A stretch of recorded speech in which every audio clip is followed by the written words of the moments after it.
Hi and welcome to my channel. My name is Beth and I am the Bookworm Trait. And today I am bringing you another round of Sims Picks My TBR. Now quite a few of you are new since the last time I filmed this, so I will start off with just a brief explanation of what Sims Picks My TBR is. So every month I use a random trait generator to generate 3 random traits, 1 aspiration and 1 bonus trait. I've assigned every single trait, aspiration and bonus trait in The Sims 4 with a prompt, and from that prompt I pick a book to read.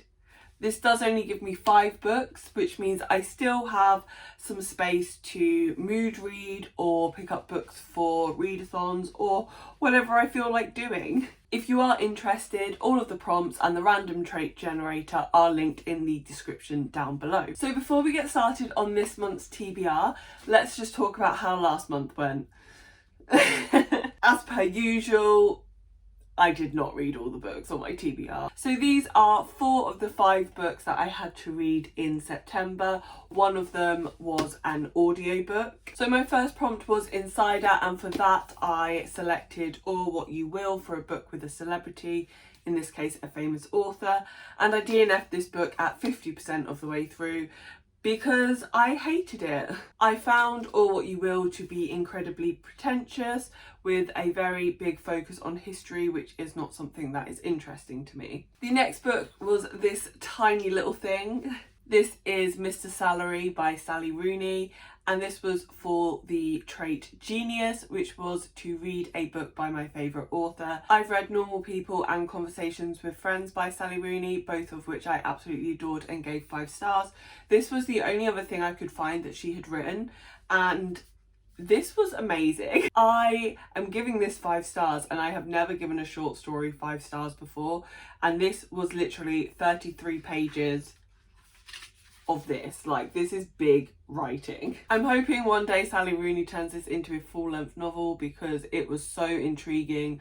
I have no idea how she managed to grip me so much in 33 pages, but the woman is a genius. The next trait I had was Clumsy, which was to read my lowest rated book, and for this I had Black Leopard, Red Wolf. I was apprehensive about reading this because I didn't think I would like it. This book has a lot of triggers for animal cruelty and rape, I think. I listened to the audiobook of this. I'm not sure exactly how far I got through, but I DNF'd it because I had no idea what was going on. I had no connection to the story or to the characters. I do feel that listening to this probably did hinder my enjoyment of it because I found it very difficult to follow. I really struggle with audiobooks if the narrator has an accent, and also if there are words that I am unfamiliar with, because I can't focus, which was the case for this book. So I will possibly try and read this again in physical format in the future, but I hated the audiobook, and to be honest I don't think I'm going to love this book. But if you watch my last TBR, you'll know that I just think this is beautiful and I'm probably never going to unhaul it. I had the aspiration of Super Parent, and the prompt for this was to read a book with positive family themes. And I went for one of the books in the Georgia Nicholson series, this one being Stop in the Name of Pants. I gave this 5 stars. It was really enjoyable. I really loved it, and there's nothing really more to say about that one. Oh, actually there is. One of the things that was actually quite interesting about this particular book going for this particular prompt was actually this probably looked a little bit more at Georgia's family than the other books because her parents were having some trouble in their marriage, whereas in the other books their marriage has always been very strong.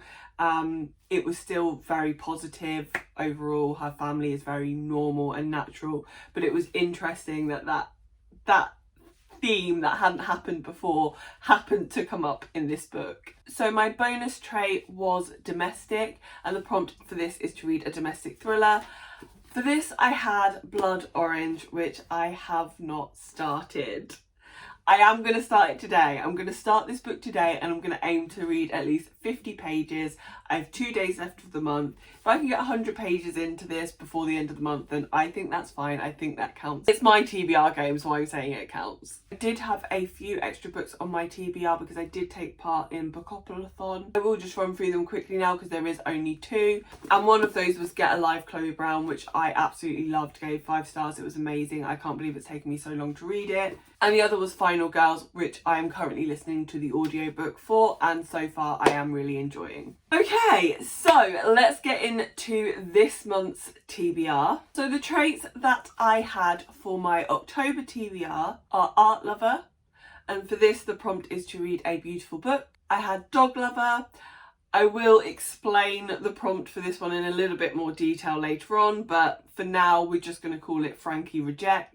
We had Foodie, which is my own pick. We have the aspiration of Fabulously Wealthy, which is to pick a book with foiling or glitter on the cover. And we have the bonus trait of Business Savvy, and this is to read a book to movie adaptation. I do have to say that this was probably the most difficult TBR that I've had so far, because for this month I did have quite a few books that I really wanted to read, and it was a struggle to fit them on there. I also wanted to try and read some more creepy horror-y type books this month.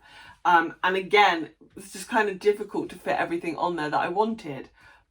So I've done my best. So starting with Art Lover. Now this one was obviously very easy. This is just to pick a beautiful book. I have lots of beautiful books. Look at my shelves, stunning. But I have a book that I have really wanted to read for some time and I have been saving for October. And it is gorgeous. So of course, Mexican Gothic had to fulfill this prompt. Just bathe in her beauty right now. She is gorgeous. Mexican Gothic is one of my 5-star predictions for new releases for 2020. I've heard really good things about this, so I'm really hopeful that this is actually a 5-star. So far from that 5-star prediction video, I have not really enjoyed any of the books. So please, Mexican Gothic, be the one to change it. Mexican Gothic follows a socialite called Nomi in 1950s Mexico. Nomi receives a letter from her cousin who has recently married a very wealthy man, and her cousin believes that her husband is poisoning her and that the house where they are living is haunted. I've heard that this is really creepy, that this has very haunted house vibes, that it's maybe a little bit weird, which is so me. So yeah, I'm really looking forward to reading this book. The next trait, Dog Lover. The prompt for this, Frankie Rejects. I will just explain now. So in The Sims, we have 2 animal traits. We have Cat Lover and Dog Lover. I have a cat. So for Cat Lover, I will put some books down, put some treats on them, and whatever book that my cat Frankie picks, I will read. For Dog Lover, you know, cats and dogs, mortal enemies. I put 2 books down and I will read the book that Frankie doesn't pick. So for this, the books I chose were Library of the Unwritten, and as a decoy, My Best Friend's Exorcism. This is in place of the Southern Book Club's Guide to Vampire Slaying, which I want to read in October, but I haven't purchased yet. So I will just now insert the clip so you can see what Frankie picked for me to read.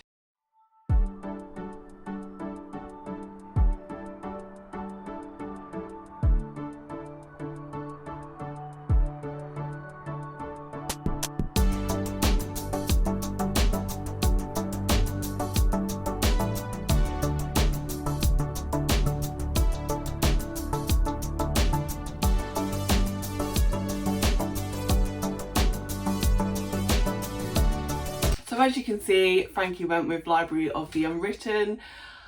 I really wanted to read the Southern Book Club's Guide to Vampire Slaying. I will probably still try to fit that in my TBR if I can, but this is the one that is going on there. I'm really intrigued by this book. I've heard a lot of people read it. I'm not sure whether they actually like it or not, but I've heard of a lot of people reading it. So this is a book about a library in hell where any unfinished books reside. We have a librarian called Claire who is in charge of this library, and one day the hero from an unfinished book escapes and Claire has to track him down. I believe this also has a sapphic relationship in it, but I'm not sure, don't quote me on that one. Whilst I'm not sure that this is necessarily horror or a scary book. I feel like the hell setting means that we can still kind of count it as a spooky October read. So the next trait was foodie, and for this, it's my pick. I am 100% a foodie. I love food, I love to cook, I love to eat. So if I was going to be a trait in The Sims, other than the bookworm trait obviously, it would be the foodie. As a disclaimer, the bookworm trait, the prompt for that is to let the book community pick a book for me. I may, for future Sims Picks My TBR, change this, because I feel like if I am the bookworm trait, then Beth Picks should be for the bookworm trait. But anyway, tangent. So for this, the book that I've picked is The Way of Kings. And I've picked this because I'm buddy reading this with one of my friends this month. And as a 600-page whopper, I really need to get this onto my TBR, otherwise it's not going to get read. Well, it will get read, but something else won't get read. Now, as many of you may know, I really struggle with reading fantasy at the moment, despite being a fantasy reader my entire life. So, of course, I thought this would be the perfect time to try and read Brandon Sanderson. Yes, my brain does not work properly. I do have Becca from Becca and the Books to blame for this, because I had no desire to read Brandon Sanderson, but she just kept talking about it and I just really wanted to read it. And my best friend is a huge Brandon Sanderson fan, so she is going to buddy read it with me, which will hopefully motivate me to actually get through this book. I know I'm speaking really negatively about it. I love fantasy. I absolutely adore fantasy books. I just really struggle to read them and to concentrate on them and to actually motivate myself to get all the way through them, whereas a contemporary I can just sit there and like read in 2 sittings. So I'm trying to get back on my fantasy buzz. This is the first part of The Way of Kings. I'm not going to put both parts on my TBR this month. I think I'll probably leave the second part till next month so as not to burn myself out. And this is the first book in the Stormlight archives. I'm not entirely sure what this book is about. Even reading the blurb doesn't really help me. I just know that it is an epic fantasy. I believe there are political elements to it as well. And if you want to know more about this book, I would recommend going to watch Becca and the Books videos, because she does a better job of explaining these. So my aspiration was fabulously wealthy. And for this, the prompt is to read a book with foiling or glitter on the cover. Now, full honesty here, guys, I changed the prompt for this video, because originally the prompt was to read a book with money on the cover, and I could not find a book with money on the cover. So I feel that reading a book with foiling or glitter on the cover is better, because I can actually find books with those. I was just going to go for foiling, but I actually adore glittery books, so I wanted to include that too. But I'm not going for a glittery book. I am going for foiling, and I'm going for Piranesi. I really don't know how to say this, but I think it's Piranesi. Although, again, this isn't a scary book, I feel like it is probably going to have some spookier vibes based on our little... what are these called? Satire? No, I don't remember what they're called, but you know what I'm trying to say. If you have read the blurb for this book, or you know anything about this book, you will know that I have no idea what this is about. It's about Piranesi. He lives in a house and weird things happen in the house. That gives me a kind of creepy vibe. So I think it's going to fit well for an October full read. I think it's definitely my kind of thing. When I have books where the plot doesn't really seem to make any sense, and there is dark aspects and there is whimsical fairy tale aspects, I usually love them. And this is something that seems to be in this book. I'm not going to read the blurb out because I don't want to, but... yeah, I'm going to try and get back to vlogging in October, so you can join me in a vlog and see me hopefully give you an explanation of what this book is actually about. And finally, my bonus trait was business savvy, and this was to read a book to movie adaptation. For this, I have gone with a book that I don't currently own, because I don't actually own any book to movie adaptation books that I haven't read already. Interesting. So for this, I've gone with a book that's been on my radar for quite a while. I'm definitely very interested in reading it. It's technically a horror book, and this is We Have Always Lived in the Castle. I will have to purchase this, but that's fine. I don't mind buying books. This is a modern classic. I tend not to read classics, but I have read a lot of modern classics for my English literature degree, and I have enjoyed most of them, so hopefully I will enjoy this one too. And this book follows a girl called Mary Cat Blackwood, whose sister has recently been acquitted of murdering their entire family. Their cousin Charles comes to stay with them to offer support and friendship at this difficult time, but seems to have ulterior motives, and Mary Cat is left with the task of protecting and saving her entire family. I know that's not the clearest explanation, but again, this one seems a little bit weird. This is described as a gothic mystery thriller, which, I mean, that just sounds so good, right? I really love gothic books. I loved reading gothic books for my degree, and I love books, again, I love books that I can't really explain to you guys because they just sound so interesting to me. So here are some of the books that I will be reading this month. Oh, I can't get them in my hand. Okay, there we go. So we have Mexican Gothic, a beautiful book for the art lover trait. We have Library of the Unwritten, which was the book that Frankie rejected for the cat lover trait, dog lover trait. We have The Way of Kings Part 1 for the foodie trait, my own pick. We have Piranesi for the fabulously wealthy trait, a book with foiling on it. And finally, we have Always Lived in the Castle for the business savvy trait, a book to movie adaptation. Side note, I also haven't seen the film for We Have Always Lived in the Castle, so I will get to watch that after I've read the book, which I am looking forward to. I'm not planning on taking part in any readathons in October. That might change, but at the moment I'm not planning on it because I want to really focus on getting these books read. I'm also planning on taking part in NaNoWriMo in November, so I have a lot of prep work that I want to get done for that, and I don't want to read too much whilst I'm doing the prep work so that the books that I read don't affect the plot of what I am writing. But there are some other books that I do hope to read. So one of those is My Shadow Friend by Alex North.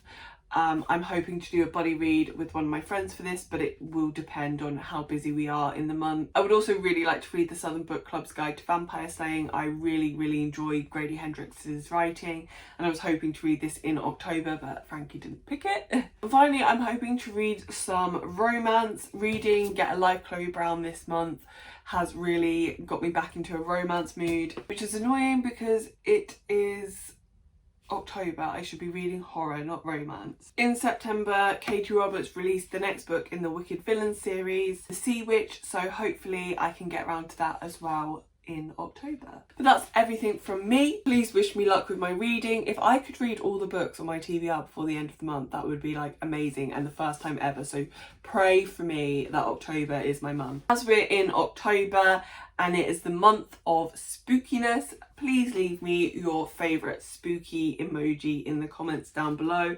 I really like the skull and that weird devil, hairy devil. If you've read any of these books or you've got any recommendations for me, then please let me know that too. And if you've liked this video and you want to see more from me, then please don't forget to like and subscribe. And hopefully you will come back and see me in another video soon. Bye! You've eaten them all!